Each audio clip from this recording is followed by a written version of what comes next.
Tech News Weekly is sponsored by Hover.com. Go to gfu.hover.com and get 10% off your entire purchase. FreshBooks. FreshBooks is an easy-to-use online invoicing service that saves you time, gets you paid faster, and makes you look professional. Get started completely for free at freshbooks.com. And by Audible.com. Get a free audiobook by going to audiblepodcast.com/GFQ. Starting Tech News Weekly in 3, 2, 1.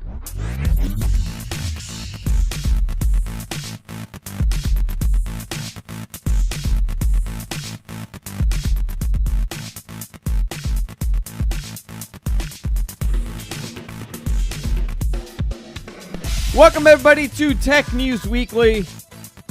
Wrapping it up. Almost done with 2011. I'm Adrian Zeri, and I'm joined by Erik Lanigan, as I am every other week. How you doing, Hey, Erik? guys. How's everything? Good, how are you? Little hiccups starting the show, but everything's going fine now. The record is working, the feed is working, everything is perfectly fine. I got Sunkast here with us also, as he is each and every week. How you doing, Sunkast? Hey, what's up, Andrew? Not much. A lot to get to today. But before we go on, I want to remind everybody you could go and participate in our chat room at gfqlive.tv. You could also check out all our shows that are archived at gfqnetwork.com. We're broadcasting on Stitcher Radio, iTunes Radio. Yeah, iTunes has a live feed. You know, some guests did not know. They have a live audio radio feed, which is interesting. Along with Ustream, Justin TV, Stickam, and everywhere else. If you go to gfqnetwork.com, you could get all that information there. So what you're saying I'm dumb? You didn't know. You just didn't know. iTunes Radio was a real thing. You just didn't know. I don't use iTunes, so Okay. Just saying. why would I know? I'm just outing you live on the air. That's all. Yeah, you're calling me dumb. It's all right. It's okay. You'll forget Well, it. gee, thanks. You'll forget it. I got something here I want to show everybody. See, Sunkast is making alarm sounds now. Yeah, me again. Yeah.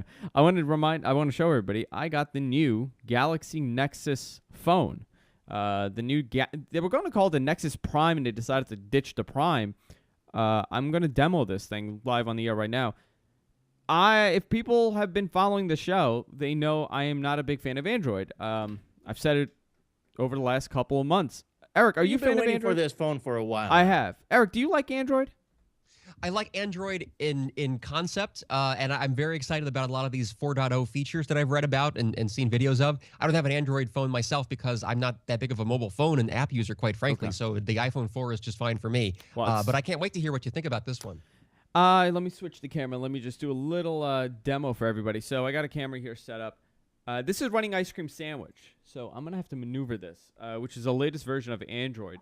As you can see, it's a little different looking now with the app area where you have all these different apps. It rather than going up and down, it's going side to side, which I guess is what everybody's doing now. It actually was a little strange for me to use because I was expecting it to go up and down. Immediately, I mean, this device is phenomenal. It's really fast of a device. The display is beautiful. I mean, it's a 720p display on this little thing. I mean, the resolution is extremely high. And they've revamped it, and they've kind of streamlined the entire OS, and that has been a problem with Android over the last couple of years, where certain things seem to fit the Android model, then all of a sudden it just stops and it's underdeveloped in some areas. One part that I really think they did a great job is the contacts list. I'm going to go back here. If I could go back into contacts. Oh, that's nice. It's almost more like Windows Phone 7 with the big photos. That's exactly what I was going to say. They have made this really Windows Phone 7-ish, and I'll give you an example. Let me find someone that does not care to have their information put out. So let me find that reeks of a bad product name when the adjectival form is Windows Phone 7-ish. Yeah, Windows Phone 7. So here's someone that works for me. So here's Chauncey's information. You can see all the contact info. Then when you swipe to the side in this tile-like area, you have his Twitter feed or his Google Plus feed.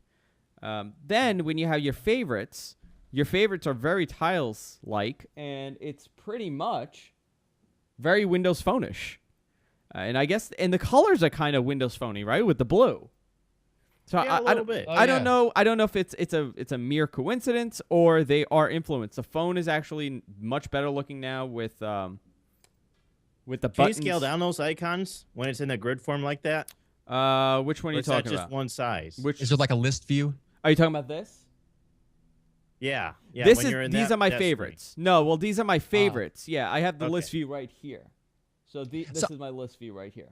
So I've got to ask you, what do you think about the pin tile display? Because I remember when this first was announced, everyone was saying, well, is it really going to be better than, or will it even be equivalent to Apple's Retina display? Because the dots of the pixels per inch are roughly equivalent to Apple's 300 something. It is. It's. I mean, on paper, it's supposed to be very close. Comparing it to the Retina display, I still have to say the Retina display is a better looking display. But I'm also comparing it on a 3.9 inch, 3.7 inch display to a 4.6.5 inch display. Right. I don't know how it'll look on a larger scale for the Retina, but I have noticed that some things like the grays, certain grays, do not look good at all on this. You could actually see the lines in the pixels on the screen. That's interesting because you know what the reason for that is, from what I've read, is that unlike the Apple Retina display, which is a full RGB 3 sub-pixels per pixel rather, this is a it's an AMOLED OLED, so it uses RGBW or something like that, RGBWW or something, where instead of having as many red, green, and blue pixels equally, it has more, I think, greens than it has even some pure white. So is it brighter? How's the color? Like, what do you think? It's extremely bright. Yeah, the color-wise, it's extremely vibrant. I'm really surprised for the color, how good it looks. The high-def display also, when you're viewing videos, looks phenomenal. A lot of people have complained online that's saying that, well, I'm surprised that the display doesn't look as good, like looking up certain YouTube videos. But you have to realize you're not looking at a high-def video. A lot of people are looking at low-resolution videos. Look at a high-def video and then compare it. It looks phenomenal on a high-def video. Battery life. Go ahead. I looked at it the other day in the store, and I wasn't extremely impressed. I think it's a great device, but I wasn't. It's a big off-the-wall device, impressed. though. If this device, and I'll tell you, I am not a big fan of the extremely large screen displays. I know that's become a trend recently, and everybody wants the 4.5, the 4.3 inch screens. 4.6 inches for a phone is a little too large. I mean, it doesn't feel big in your hand. I have to tell you, they've done a really good job at the curvature on this device and the way it feels when you're holding it, because it's fairly light. Yeah, I would agree with If that. it was just a little smaller, I think it would be a near perfect phone. I'm not talking about the operating system. I'm talking about hardware-wise. It would be near perfect if it was just a little smaller. Interesting. It's funny, though, because you're talking about the size of it, and when I was at the Verizon store, I was comparing it to some of the other Androids they had there, namely the Resound. And you know what? Overall, I didn't see it was really any bigger. I mean, the screen is probably bigger, but I don't think the entire form factor is any bigger than some of the Android devices that you see out there today, like the Resound. The Resound looked a little smaller. I think it's a little... Oh, not by much, though. Not by much. No, I think they're all a little too big. You're talking, centimeters at this point. But I mean, when you compare it to something like this is my iPod Touch, and here's this. Oh yeah, when you're comparing it to something that's a whole inch smaller. I mean, it fits inside. I mean, that's how small this is compared to it. But the Droid 3s are just like that too. Yeah. I can take my iPod Touch and a Droid 3, and it's the same size. Yeah. Some of the other features I want to show here. Andrew, would you say that it's the best Android device on the market right now? Absolutely, by far. Because I've heard some people say that the Galaxy, I think it's the other flagship Google device, the Galaxy Nexus 2, if I have the name right. There's some people say that's better. Do you know why they say that? Because I don't. Well, they say the Galaxy S2 is better from what I've read in the reviews, but again, that's not available on Verizon, and it's running the Samsung TouchWiz, which sits over it, so it's not a pure Android device. Of course, you could root it. You're going to be able to put ice cream sandwich on it, and then it might be better. I mean, I don't know. So that's the Galaxy S2, I guess. I thought that I was Galaxy mistaken. I thought that was one of Google's own. No, it's not, surprisingly. Now, this is the big problem. You're going to see a lot of these ice cream sandwich phones on the market, and majority of them are going to be pretty decent. I know LG's putting one out soon, which specs-wise, it's very competitive, and the display is exactly what I want. It's a 4.2-inch or 4.3-inch display, but you're not getting the true Google experience. I I don't know if it's a great move or if it hurts them in the long run. I just don't. I think it's really funny that they do this where they release 1 or 2 phones a year with this Google experience. And I know, Sunkast, didn't you say they're trying to slow it down where it's going to be every 14 months or 18 months? Yeah, I forget who said that. Maybe it was you, Eric, when we were doing the show. I think it was me because I don't remember hearing that. They're trying to slow it down where it's going to be once every whatever 3 months, every quarter. Yeah, but that's not the Google phone. I think that's the flagship for the provider. So whatever. I think the Google phone is like once every year they release one of these. Now, what I have heard is that only after they do a flagship device with their partner of choice, only after that do they release the source code and let others even use the same version of the OS. So that seems a little bit unfair for the openness of the platform. What's bizarre to me is the fact that Motorola is now with Google. It's a Motorola Mobility was acquired by Google, and they're not making Google the Nexus phones. Right. They're not making the Motorola Samsung the Nexus S also now has ice cream sandwich starting today. That's the second phone to actually have ice cream sandwich. Oh, the Nexus S got it as well. Yes. Okay. I mean, the Nexus S is also a great phone, but it's a year old. Camera-wise, that's another thing. I want to show the camera here.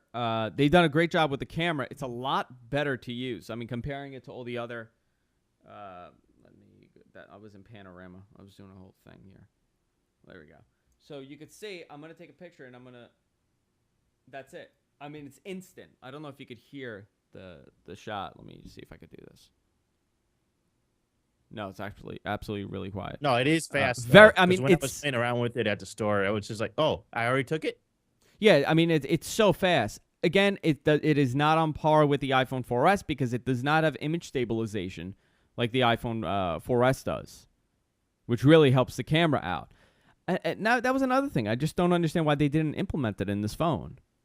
Overall, it's a phenomenal phone, and I have to tell you, it's really I've been really critical on Android, and I have to say they did a great job with this. Again, there's certain things that are still lacking, like the App Store is a mess still, in my opinion. Certain features. Well, I was telling you this morning, Sunkast, certain things that I was not really happy with. Battery life is not so great. But it's no worse than the Thunderbolt. The battery life, you mean?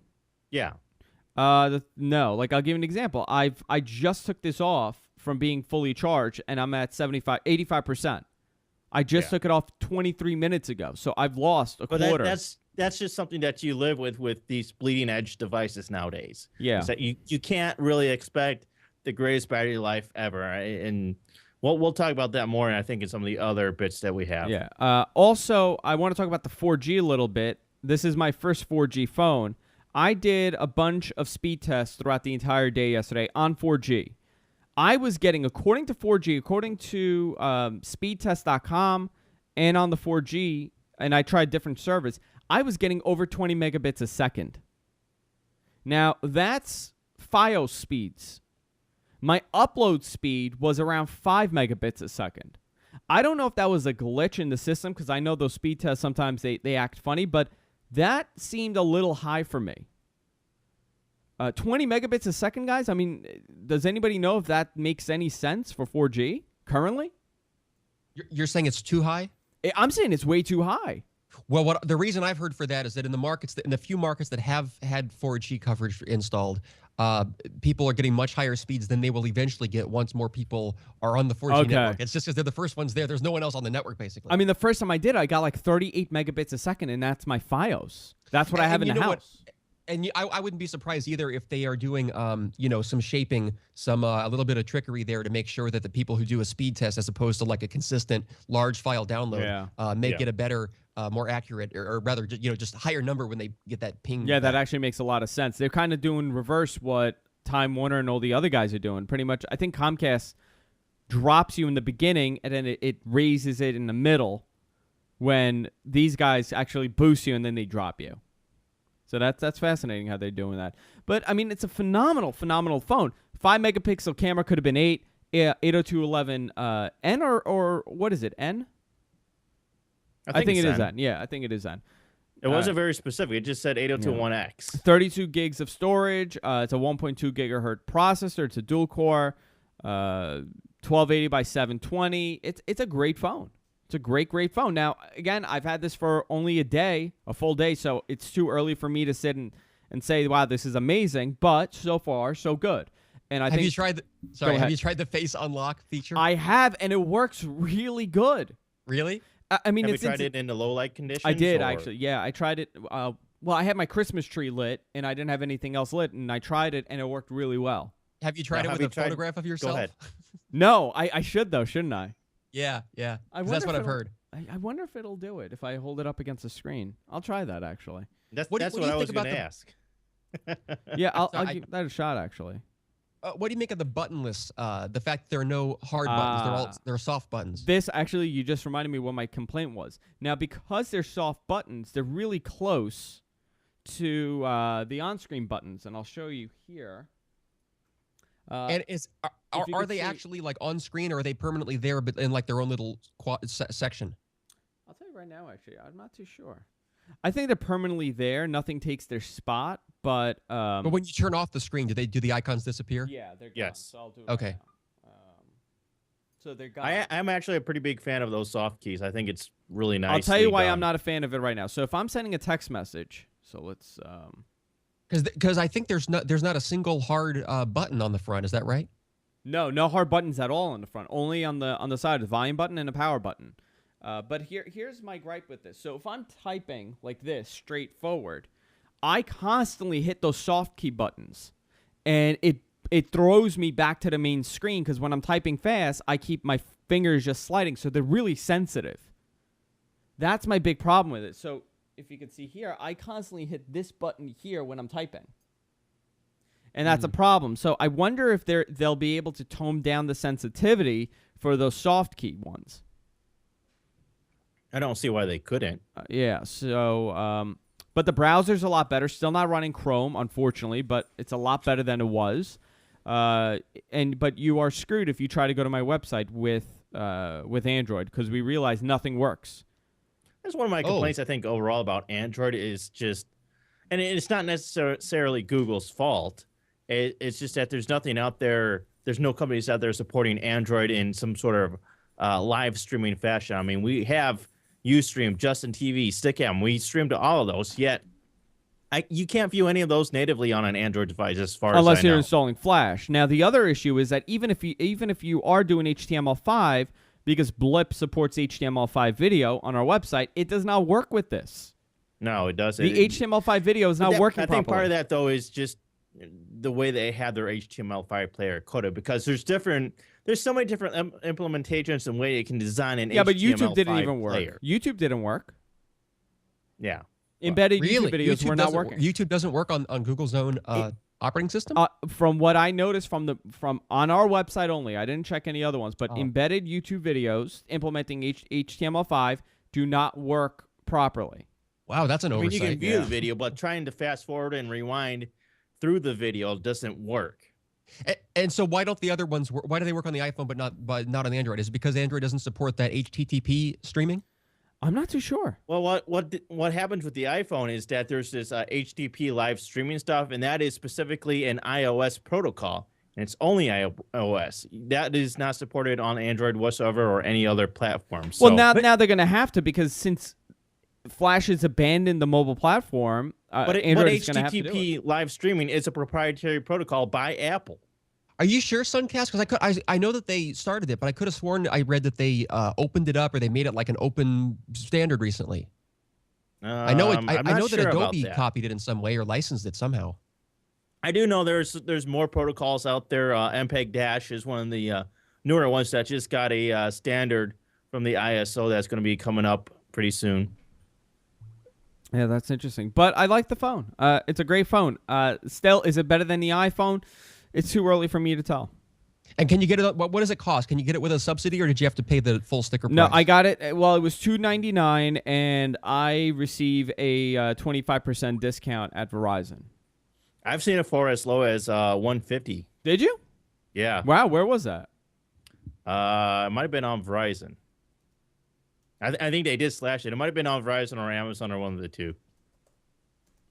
I didn't. Well, I guess if you go to like certain stores, like non-Verizon stores, you could get it. But I actually got a really big discount on it because of the discount that I get. But it's $299 for 90% of the world. Still a little expensive if you ask me. I think they should be in the $199 price range when you And compare. is it the same amount of But memory look that you at get the in hardware that you're getting for it. You're getting better hardware. That's absolutely true.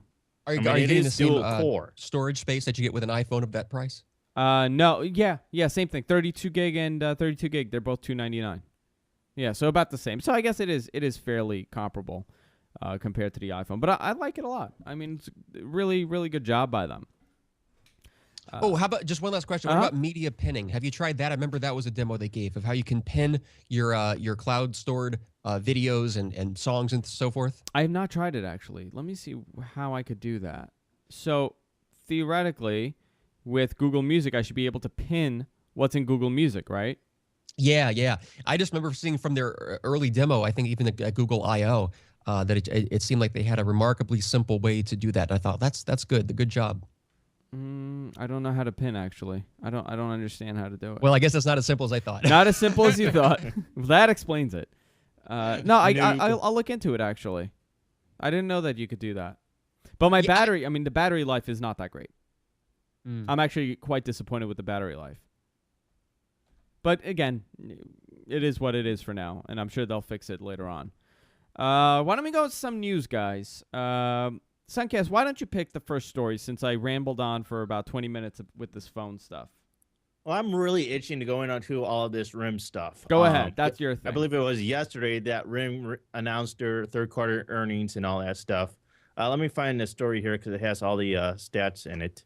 RIM reports Q3 2011 earnings, $5.2 billion in revenue, $265 million in net income, and 14.1 million handsets shipped. That's shipped, by the way. What was it? How much did they lose? Did they say? Let me see if I can find that number. I know they lost. I don't think they actually. Well, they were projecting a $5.6 billion revenue, so they were close, but they were still off in their target, their goal for the quarter. And they said that they only shipped about 150,000 Playbook tablets during this time, which is the same as they did in the last quarter. So 2 quarters combined in 6 months, they've only shipped 300,000 in Playbooks, which is pretty dismal. Yeah. They shipped now. How many of them sold? Let's find out that number. I'm sure it can't be over 50,000 units sold. It can't be. And looking forward, the company says they expect to bring in only maybe 4.6 and 4.9 billion in revenue for the next quarter, which is even dramatically less than what they got this quarter. So I think that's pretty telling that it's a continual downward spiral. And since they announced it, they've already lost about 12% of their stock price. Well, here's another thing. Mike Lazaridis stated that they are not ready to implement BlackBerry 10. That's based on the QNX operating system. That's pretty much what's running on the Playbook. They were originally their goal was second quarter of 2012. I remember hearing that a couple months ago, and it was kind of a realistic they keep number. Delaying it. They do. Everything with RIM is delay, because they're just not satisfied. It's not up to their standards. Well, now it's delayed. Now it's delayed till the end of the year next year. So we have what BlackBerry product hasn't been delayed in the last year? Yeah, the more they're waiting, they're falling. It's crazy to think that they're falling in the same trap that Palm fell into. Not too long I saw a couple ago. Comments of people saying, "Oh yeah, this is exactly how Palm was before they went kaput." Did you guys have a Palm phone at all? Eric, did you have a Palm? No, I never owned any Palms or Blackberries. I was a big fan of the Trio, and one of the things that I was totally wrong on. 2 things. One, I really thought that WebOS was going to be a major competitor. I mean, it still has hope, but when it first came out, I thought it was going to be a major competitor. 2, I could have swore to you that the iPhone would have been a flop. This is, dating back to 2007 before we saw the device. But before that device launch, I said, wow, nobody's going to buy this phone. Nobody needs that. The Palm has been here for so long, and Palm is making these great phones, and then they made that keynote, and my jaw dropped to the ground because I didn't think it was realistic what they were trying to do. But Palm, kind of had a very large market share. They were a trusted brand in enterprise, and BlackBerry was still around at the time, and they just fell apart. I mean, because they did not evolve in time, and BlackBerry seems to be going in the same direction.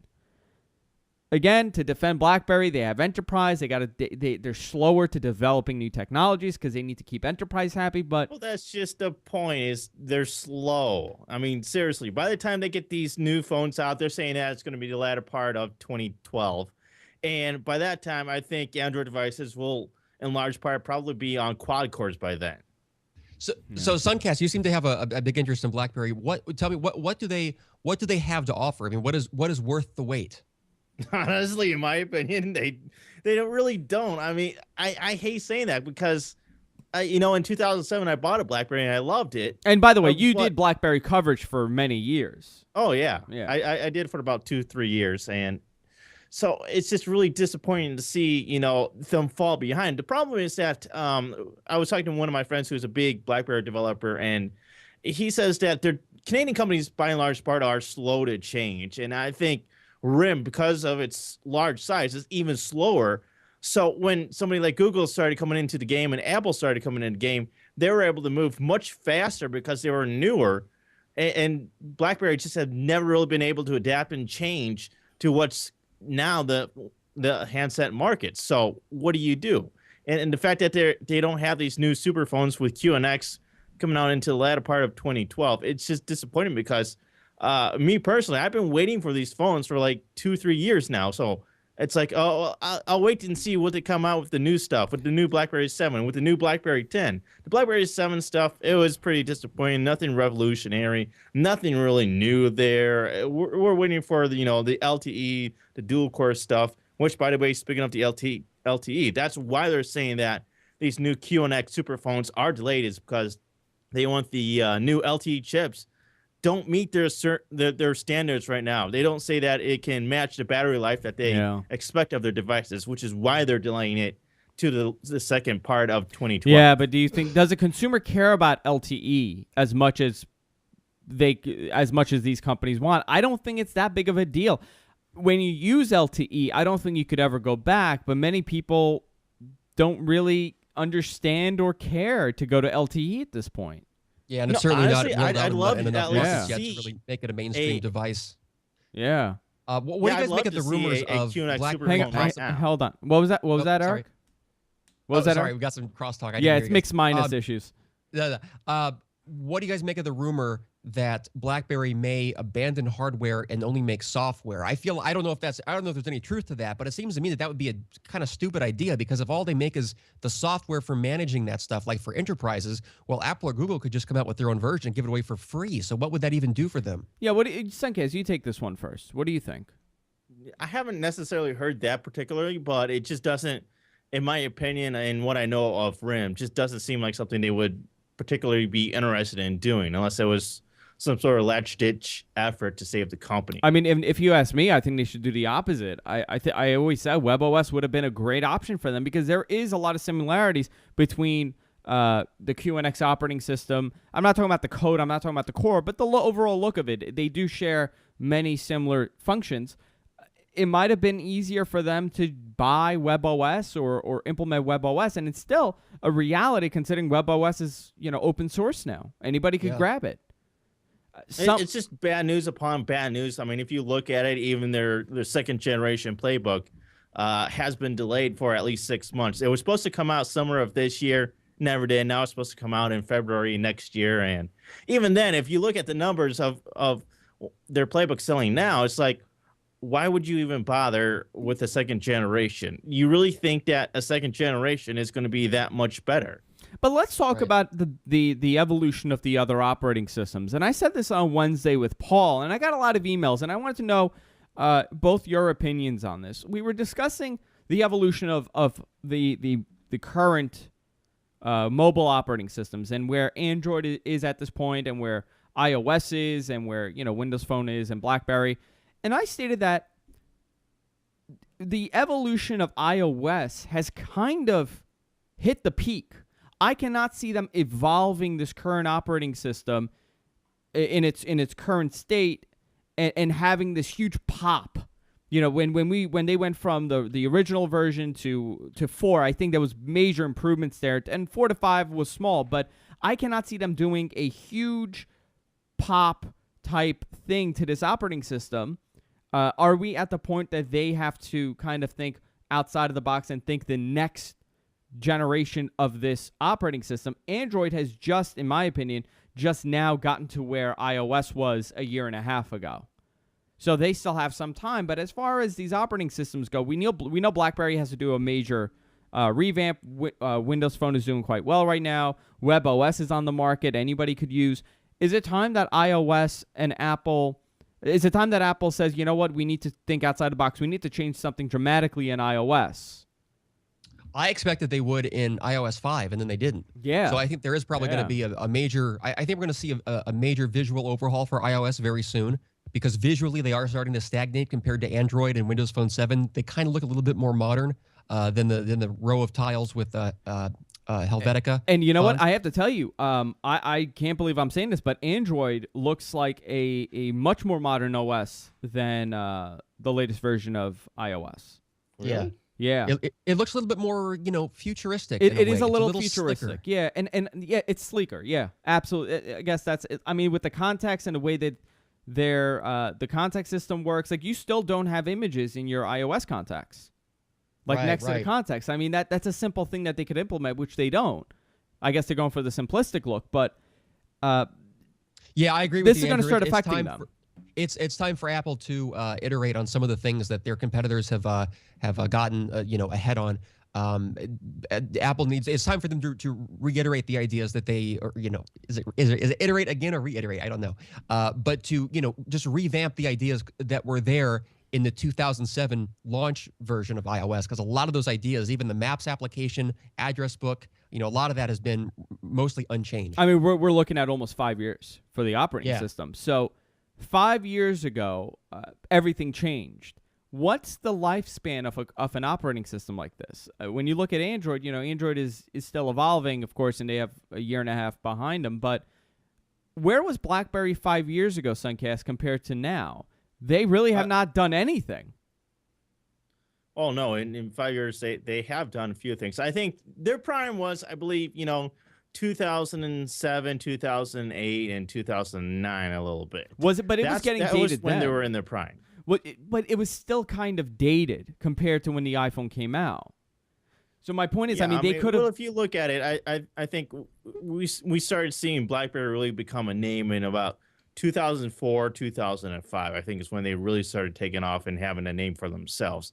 And you can see the evolution of the operating system between, let's say 2005 and, 2008. Yeah. I think in those short years, those 4 years, you saw a lot of changes. But then again, after that, it kind of stayed the same. It's like, oh, what do we do with it now? Yeah. It is. Go ahead. Let me ask you guys this, or actually, two things. One is just to add to this, just something that occurred to me the other day. I was listening to a podcast of people talking about Windows Phone 7, the Metro interface, the user interface, whether or not that's popular, and what does it mean for that to be popular or not? Is it market share? Is it likability? And it occurred to me that for Microsoft, and this goes really for any mobile OS, but let's look at theirs in particular because they're kind of the best mobile OS that nobody is using. Yeah. There's really obviously. Choosing a mobile OS, there's a lot of reasons a developer would pick one over the other. Ease of development, market share, all those things, how they can sell their apps. But for a consumer, there's really two things that would drive someone to an operating system or away from an operating system. Graphics, just the actual aesthetics of it, like the text and the size of the text and the images and stuff like that, like the tiles versus the icons, and functionality.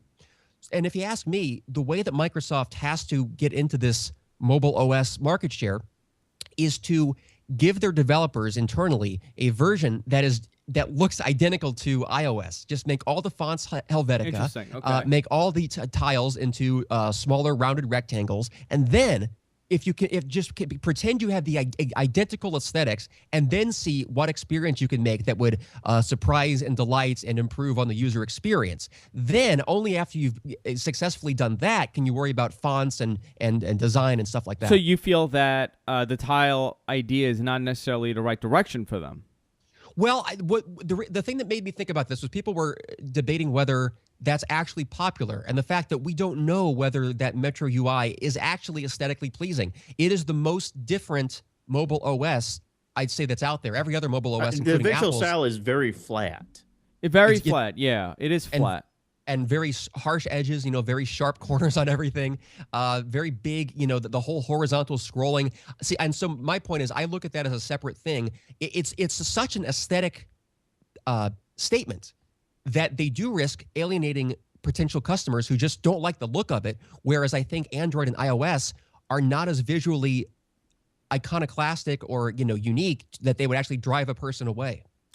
Yeah, my biggest thing is that they took this big risk, and I guess they're doing decent at this point. They're still growing it, and they're behind. But where are they going to be in the next 12 to 18 months? Are we still going to say, well, yeah, they're chugging along, they're doing better, or are they going to grab a major market share? I know they made the big deal with the Nokia deal, but I cannot see that phone causing them to even go up 5 or 10%. Well, I think they need to have some sort of idea of what they're doing in the next 12 to 18 months. Otherwise, everything that they're doing is kind of fruitless, because you have to have an idea. That's how this whole market works, is you have to envision where's everything going to be in a year and a half from now, and go from there. And you have to remember, that's where BlackBerry really did fail, is they didn't think, all right, year and a half from now, how are things going to be like? No, you're absolutely right. And the consumer, and we're all guilty of this, the consumer, we buy this, I bought this, and I'm thinking, crap, what's going to come out in 6 months?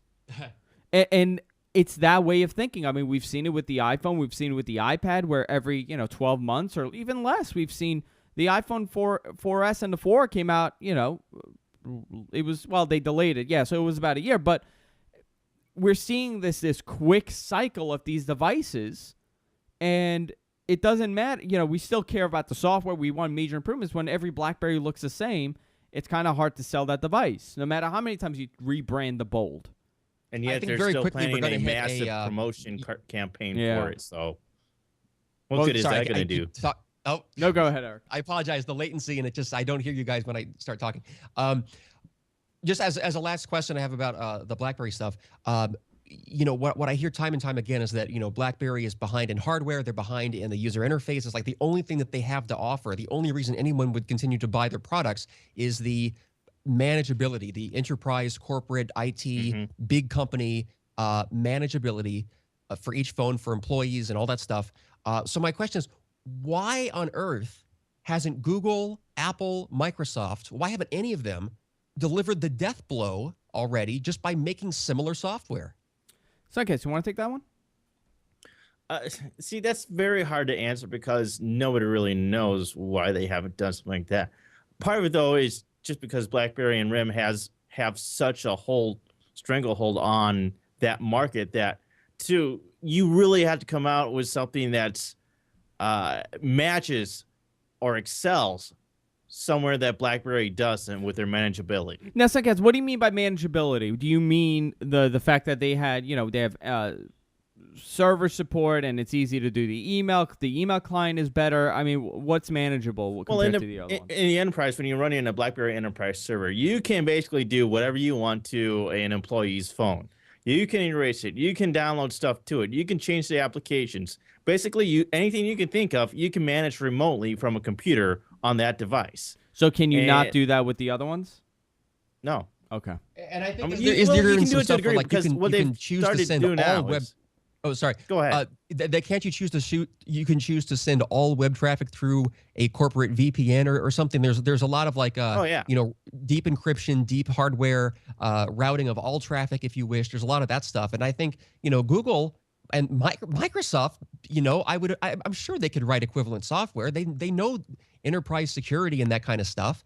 I just wonder why they haven't, and just given it away for free, built it into their own mobile OSs, and just destroy RIM once and for all, which they obviously want to do. I wonder what's taking them so long. Yeah, I'm sure there's a good question why they don't do something like that. I do think that it's not something that's easy to start out when you're starting, because you got to look at it. BlackBerry's been at this for a long time in that particular area. Yeah, and I think you're right. I think the reputation also goes a long way. Regardless of great software coming out, I think a lot of people, and also you got to remember, it's not a lot of 20-year-olds in the enterprise world right now. It's a lot of older guys that are making these decisions. And if you're someone that's used to BlackBerry, you do not want to learn another piece of hardware or software. And I think that also comes into play. The decision makers come into play. That's a good point, I will Andrew. give- It may be some of that arbitrary. It's just what they learned first, and so until they have a monetary or significant reason to learn a different platform, and especially if that platform is not even available to them, they would just have no reason to change. Yeah. I'll give you an example. Is that these companies are starting to hire younger generation, and these younger generations are wanting to use their Android and their iPhones. They don't necessarily want to use BlackBerry.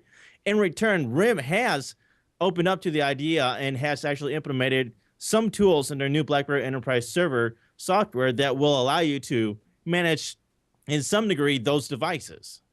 Yeah, I do want to move on to the next story here.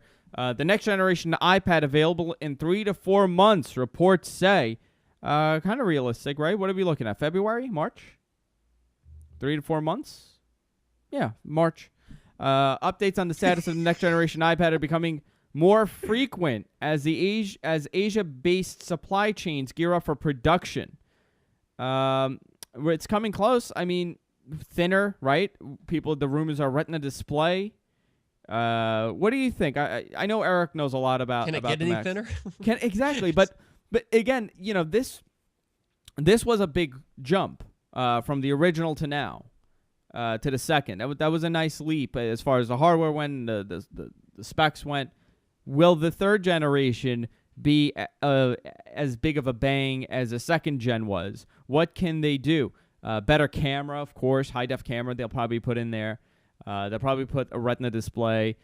It's fast enough. I mean, the thing is really fast. See, I think a Retina display would be, possibly a death blow for the Kindle Fire. Because the Kindle Fire is trying to sell itself primarily as being a reader for magazines and text-based content and general web browsing. And the Retina's so easy to read. I know. I've just been. I mean, my life was changed from the Retina display on the iPhone 4, just in the sense of what it completely, reshaped my comparisons to what a screen can and should look like. It's just razor sharp, and anything on screen is so much easier to read, so much more enjoyable to use. So if they built that into an iPad, first of all, I've always said since day one, that would be the thing that would make me buy an iPad immediately. And I can't really imagine anyone choosing to read a book or a magazine on a Kindle Fire at half the resolution compared to a potential Retina display iPad. I do have to say, Sunkast, you were asking me earlier what I liked about the display before we went on the air. The display is really sharp and tiny, tiny text. I mean, I'm looking in the browser, and these things are tiny. I could see them perfectly clear. It's extremely sharp, the text. So as far as reading on this thing, it's phenomenal. And this is, it's a very high-res display. I think, a Retina display would be really good, and they can market it as an alternative to all these ebook readers that are on the market. But I can't see them doing anything major with this one. I really can't. I think we're just going to see a display and better camera. Go ahead. It's not going to be the iPad 3. It's going to be the iPad 2S. Are you? Is this what you're saying? Is this your claim? Do we have to start taking money again? Do we have to do that? Yeah, sure. Yeah, no, I think they have to go to the third one. How do you know it's not going to be the iPad 2S or whatever? Listen, you never know. I didn't think we would see a 4S. I thought we'd see a 5. I think the 5, what they're going to do, I think the 5 and the iPad 4 will probably be this futuristic curved design that we were expecting with the iPhone 5. This curved glass design seems to be something that they want to do. And we're going to see this entire look implemented amongst every Apple product, from the MacBook Pro, which is going to become the Air, in my opinion. There's going to be no more Air. It's going to be the MacBook and the MacBook Pro. They're all going to have this Air type style, and everything is going to be the same type of look. It's going to conform to the same look, much like every car manufacturer now. If you look at every car, they all have the same grille now. Everything has the same grille. If you're buying a Chevy looks like a Chevy. A Ford looks like a Ford. And I think we're going to see that with Apple, how everything is going to look the same. And just to go back, I know you want to change topics, but just to go back to something that you had said a minute ago, Andrew, and I had meant to address was you said, what's going to be, have we hit a plateau, or have we hit a ceiling? Like what possibly could be the next innovation for these mobile phones? And I think, we hit the ceiling is how fast, so far, it's been how fast can a human use the OS. And I Yeah. think we've hit that point. That's why computers, desktop PCs and laptops have stagnated to the point that mobile phones now compete in terms of what you can do with them to a desktop computer for basic web browsing, email, that kind of thing. Yeah. We've now reached that point where the phones are equivalent to the laptops for most of those tasks. So now the plateau is going to be the network speed. And I think many, high power users have already hit that plateau. Now that we have 4G in some markets, we're getting that's another little bit of a speed bump. But very soon it's going to be not so much what the phone can do locally, but what can it do in the cloud and the internet that's slowing it down. That's actually a really good point. I think another thing that Apple has to face, Sunkast, is the fact that Steve Jobs is not steering the ship anymore. So whatever move Apple makes, that he's got something out there that he's left for everybody. Absolutely, he's 100%. left a vision and some sort of roadmap. Absolutely, and of course they're still following that vision, and these projects. The iPad 3 will probably be his last project. But if you look at what the media is going to perceive this as, this is Tim Cook's Apple. So if they release, I guess, the next iPad or the next iPhone, whatever they release will be criticized to every extreme, great, good, or bad. If they do an alternative, this new cutting-edge design, and for whatever reason it has issues, they're going to say, see, it flopped because Steve Jobs isn't running. If it does that's well... just a perception because Steve Jobs is, in fact, gone. So... But they have to be very careful the way they position themselves over the next year and a half to kind of fight that perception and to fight that criticism that they are going to receive. Not everybody understands that Steve Jobs, he died, but he passed away, but he left certain things. He was still working at the time. It's not like someone goes away and then the projects just disappear with him and it's a new leadership. Things take time to change. I think they're going to have an uphill battle in the coming years. So every decision they're going to make is going to be really important. And I mean, hope for all we know, though, it could have been a very slow transition in the sense that we have kind of seen Tim Cook kind of run Apple for the past couple of years in lieu of Steve Jobs. So it might not be as bad as everybody may think it could be. Yeah. Yeah, and I agree. I don't think Tim Cook should try to be Steve Jobs. I think Tim Cook should be Tim Cook because that's what he's been doing for many years now behind the scenes. He's been basically the guy. He's been doing the job that many CEOs do. Steve Jobs was not a traditional CEO in his day-to-day duties. Tim Cook was doing a lot of what a traditional, at your average company, that's what a CEO does, is that kind of operation stuff, handling the supplies and making the negotiations and things, and allowed Steve to be on his, creative, little cloud of doing his own little thing and then working with Johnny Ive. Yeah. So let the creative people be creative, and I think Tim Cook should focus on what he does best, which is being a world-class operations guy. Yeah, absolutely. I want to go into the SOPA news, actually, because this is getting nutty. I, for one, did not expect it to go this far. I don't think many people did, but there are some major people supporting this bill to pass. Sunkast, you want to take this one? Because I know you've been really following it, and there's a whole deal now between Universal and MegaUpload over files being removed from YouTube, and I believe Universal stated that they have an agreement with YouTube stating that they can remove anything they want, no questions asked. Well, this is something that's completely different from SOPA as it is right now, this whole MegaUpload and Universal Music. What happened is that MegaUpload created this promotional video with a bunch of artists like Kanye West and Jay-Z and a couple of other people, I believe. And they say that they have a release agreements from all of these artists, and they created this in-house. It was done completely by MegaUpload, and that they recorded everything themselves and put it on YouTube. Well, UMG said, no, you can't do that. That's our stuff. Even though that MegaUpload says that, no, we did all of this in-house, and YouTube took it down under the DMCA Act.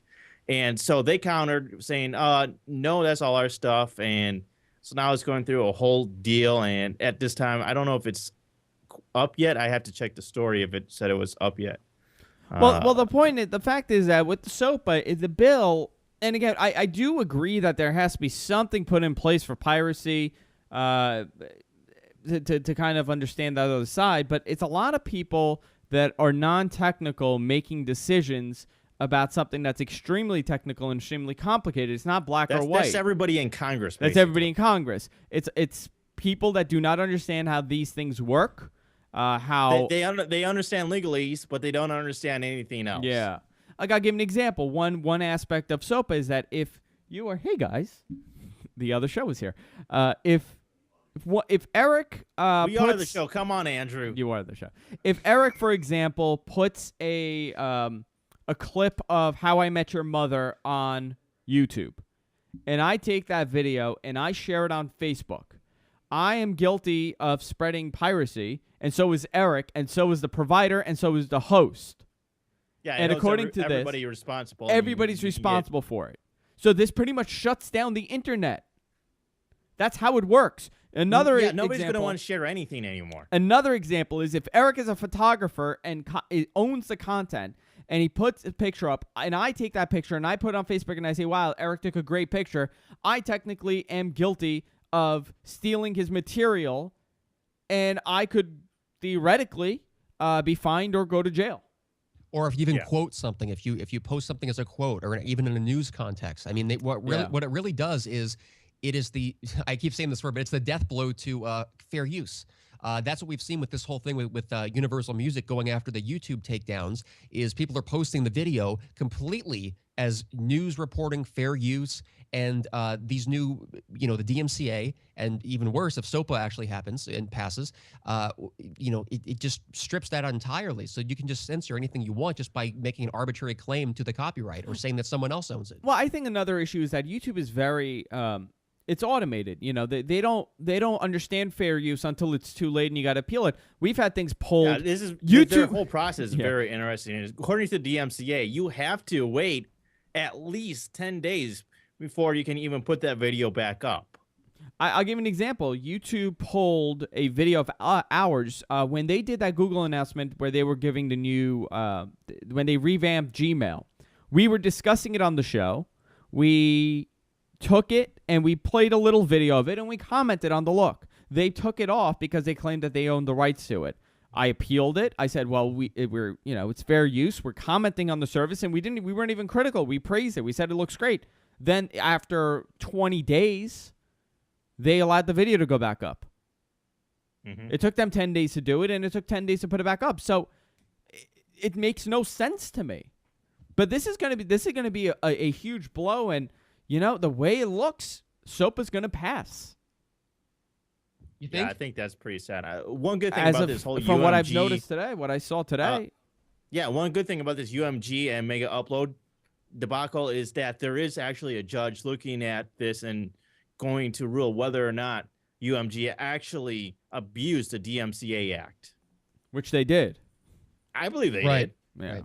I mean, I really hope that if in the event that SOPA does pass, I hope that some people smarter than the ones who wrote the legislation and just said, yeah, that's good, put it through, will look at it and very quickly deem it unconstitutional, because it does some crazy things. Like, it abolishes the whole innocent until proven guilty. You just have to allege someone did something and they're off the internet permanently. Yeah, seize their domain name, transfer to your ownership. You're guilty until proven innocent. Just by pointing a finger, yeah. And also... shoot, I forgot the other point. By the way, just as we went live, they delayed the vote for SOPA.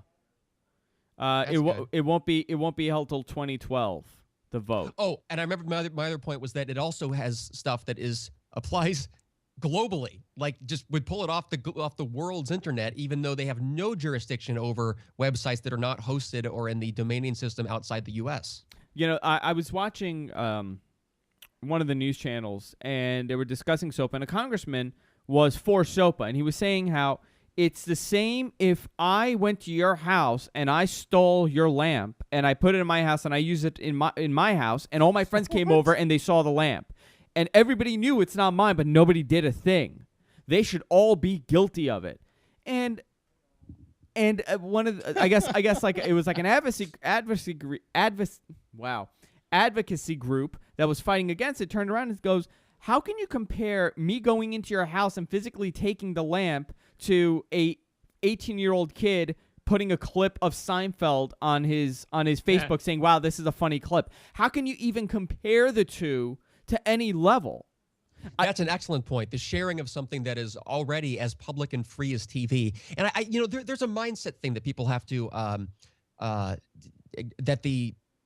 people in charge need to acknowledge, not the consumers, because we get it. We get that it feels like if something was broadcast or something was beamed over the air into our homes for free, that we should be able to in turn share that thing for free and not be stealing, or that we should be able to download that same show that came into my house free over the internet for free, and somehow that shouldn't be stealing like some kind of illegal, it's not the same. pirate person. Yeah, it's not the same, and I cannot argue. I don't even understand the argument for someone to compare it to physically taking this and me taking a picture and just putting it on my Facebook, or me, playing something in fair use, or me playing a clip of a song. You cannot compare these two things. The guy that takes a Facebook clip of Seinfeld and puts it on his Facebook and says, wow, this is funny, in no way is taking money away from selling DVDs or selling it on TV. I mean, quite the opposite. It's a fantastic promotional tool. Oh, absolutely. And we've seen it time and time again. I mean, Arrested Development single-handedly is returning because of the internet and because of spreading the clips of it and YouTube having the clips of it. That's a show that benefited from viral marketing on the internet. Exactly. And the biggest argument against the idea that piracy of copyrighted stuff on the internet is stealing, the best argument, and one that I personally identify with, is that not every pirated, torrented download is a lost sale. Not even close. I've copied music from friends and from the internet, that albums that I've listened to once and gone, this sucks, I'm never gonna listen to this again. So that is not a $12.95 sale that somebody lost. That is, I would never have purchased that. I'll give you a perfect example, Eric. I was on YouTube and I was looking for a song and I couldn't remember the name, and I googled it. Finally, I remembered the song, found the song. What did I do? I'm like, wow, you know what? I really like the song. I went to iTunes and I bought the freaking song. Right. I would not have bought the song if I couldn't find the song to play it. Right. Exactly, and I do. That's exactly what I do. I mean, I'm an outlier because I'm an audiophile. I listen to losslessly encoded music, so I know that's not everybody. But yes, I download stuff occasionally first, listen to it, and if I like it, I'll buy the CD so I get the lossless quality. But the vast majority of music that I try out, by that means, I agree. I mean, I decide, well, this was not worth my time, and same with certain. I haven't like downloaded movies and stuff for a few years, but it's the same kind of thing. Not everything is a lost sale, and that's what these guys have to realize. Yeah. I think what's really interesting is that you were saying how a lot of these people that are in support of SOPA really don't know anything about technology. And what's really telling is that you have these major technology companies such as Google coming out and saying, this is stupid. It's going to hurt us. Yeah. Well, how far do you think they're going to take it? I know, the fact is that the law is SOPA is written so openly where it could be determined in any way, but do you think that these things are going to be actionable? Are they going to take action after the person spreading stuff on YouTube? Are they going to go after Google? I mean, I'll ask Sunkast first, and I'll go to Eric. Do you think they're actually going to follow through with some of these things? Or it's going to be revised? Well, they did make a revision today, but it's still a pretty bad bill, I think, by all means. You have to go in with the assumption that if this bill does pass, it will be enforced in some occasions. Yeah. Yeah, I think I would hope. I mean, I may just be behind, or I'm reading different things, but I think from what I've read, SOPA is still unlikely to pass. I mean, it's true that it has a lot of congressional support from people who don't get it, who don't understand why it's so outrageous in its implications. But I've seen enough good arguments from people like the EFF, like people who know the legality of such things. I think I've even read like a lawyer's blog talking about just punching huge holes in it, that I really think that if it does pass, it would be ruled unconstitutional. But even if that happens, it could take years. There could be a lot of casualties of piracy in the meantime. It's really a shame that they're wasting everyone's time and energy with this.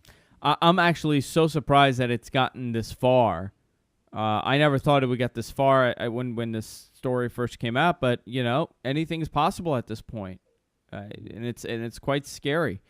We do have to start wrapping it up. We got into some deep conversations, guys. It was nice. It was very nice. But we have to do our picks of the week. So who is going first? If I may go first, and you want to go first? My pick ties perfectly into the discussion we just had. Okay, let me get the lower third ready. Okay. Because I am not that fast. Here is the lower third. And this is Eric's pick of the week. Okay, my pick of the week. So this is perfect with what we were just talking about, piracy and torrenting videos and so forth. Are either of you guys fans of Louis C.K., the stand-up comedian? I love Louis C.K. And have you heard about this new $5 stand-up special that I he did. recently self-published? Have you seen it? I have seen it. It's great. It's like the best $5 you'll ever spend. So go into details. So let people know what it is. Yeah, so Louis C.K., you guys know he's got a show on FX, which I think is like, it's won Emmys. It's like the best, comedy drama I've ever seen on TV. It's brilliant. The guy's amazing. Quickly became one of my all-time favorite stand-up comedians. He funded a production at the New York Beacon Theater of a cause. On his blog, he wrote it cost about $170,000 to fund, which he did out of his own company, paid a professional broadcast crew to do it. But then, rather than selling the rights to the distribution to a DVD distributor or something like that, or an HBO or Showtime. Right. Instead of doing that, he chose to charge less and also make less. He chose to do it for a $5 720p and standard def, just H.264 download on his website at it's spelled lewisck.net. Just a simple PayPal site, and there's no DRM whatsoever. And so this was a big experiment because he knew, and he acknowledges right on the page when you go to buy the thing for $5, it says, "Hey, look, I know you can torrent this to your, all you want. I know people are going to do it." And he uses the word steal, which is what made me think of this, because I disagree with that analysis, because not everyone is stealing it. Some people may not even like him. They just want to see, what's this? I'll try it out. Yeah. And then if they like it, they may donate $5 or however they choose to do that. But so far, it's been a huge success. Even before it made national press, by virtue of being a success, he published that in the first few days, it made $500,000 in revenue, which gave him $200,000 of pocket money, just pure profit for him. And I'm sure that since this came out, he's now been on The Tonight Show and it's been everywhere on the news. I'm sure it's going to go even sky high from there. But so that's my pick, because it represents a very cool thing. If you like the comedian, if you love Louis C.K., it's I think the best little hour he's ever done of material. And obviously great as a Christmas gift or whatever. You can print the DVD cover and so forth. But also, if you just want to support the idea of, content creators going DRM free, bypassing all the middlemen who want to raise the price up to $20 for a DVD, $5 completely, it's yours. It's as free as if you made the encoding yourself. Yeah. You can steal it if you want, but he's asking you just nicely not to do that. And I think that's a really cool thing. So that's my pick, and that's at lewisck.net. It's actually a great pick, and I've said it for years that the internet could potentially be the death blow to pay-per-view sporting events. If you charge a much lower rate and you make it readily available to the entire world, you're going to have a much larger turnout for your event. Exactly. And this is what, and again, this totally ties into what we were talking about, because one of the things that companies have to, the media companies, content creators have to do, they can't just sue everybody and try to extract $20 out of every download as if that's a lost sale. But the other thing that they have to, because a lot of people simply can't afford $20 for a 1-hour stand-up special, right? That's just, they look at that and they say, that's crazy. I can't afford that. So they don't see any moral issue with downloading something that they never would have bought or could have bought in the first place. Yeah. But when you make it $5 and you make it so, when you lower the price to accurately reflect the modern costs of digital distribution that's not shipped on a truck in boxes to a store and put on a shelf and inventory and everything, and 10 layers of employees and management have to get their cut.